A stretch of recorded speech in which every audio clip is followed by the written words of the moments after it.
C'est ma 21e participation sur l'agriculture.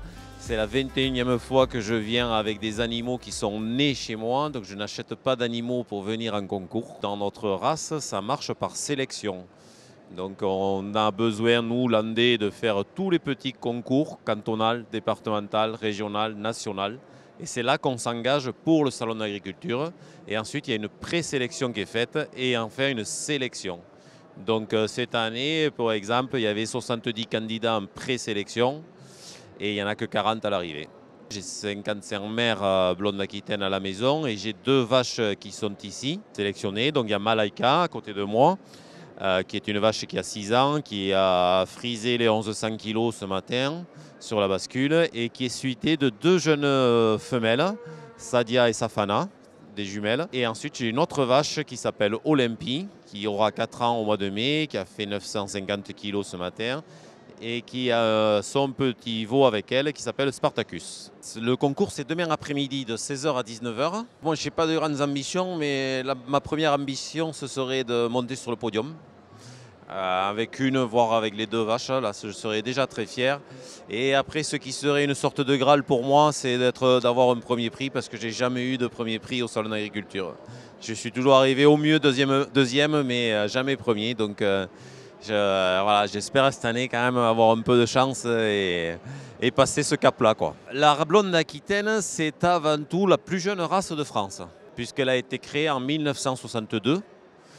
Donc on va fêter le soixantenaire cette année. C'est une race moderne, avant-gardiste, puisque en 1962 on a fait un mariage à 3, parce qu'on a marié 3 races locales, qui étaient la Quercy, la Garonnaise et la Pyrénéenne. Donc la Quercy, la Garonnaise en 1961, et en 1962 la Pyrénéenne s'est greffée.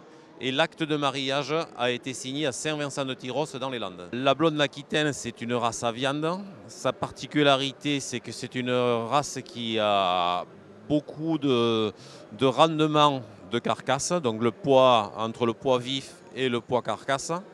Et ensuite, ce qui intéresse beaucoup les bouchers, c'est ce qu'on appelle le second rendement, c'est le poids de viande nette par rapport à la carcasse. On peut aller chercher des morceaux nobles, des morceaux tendres, des morceaux à griller. Il y a une extension de la découpe beaucoup plus importante que sur les autres races. C'est la première race qui estive, qui met les vaches en montagne. C'est la plus grosse race en France. C'est une race qui s'adapte à tous les climats, de moins 40 au Canada à plus je ne sais pas combien en Amérique du Sud. C'est une race qui résiste aux moustiques. C'est une race qui résiste à la chaleur.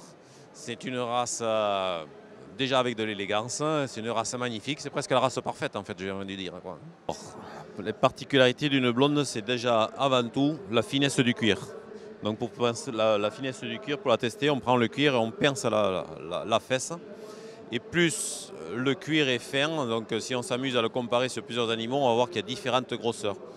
Plus le cuir est fin, ça veut dire que les os sont fins, donc elle porte beaucoup plus de viande. La particularité d'une blonde, c'est le bassin.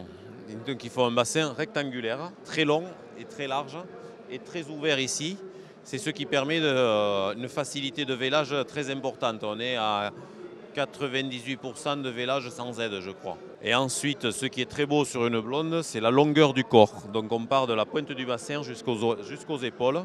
C'est là où se trouvent tous les morceaux nobles. Le filet, l'entrecôte, le faux filet, tout ça. C'est dans cette partie-là.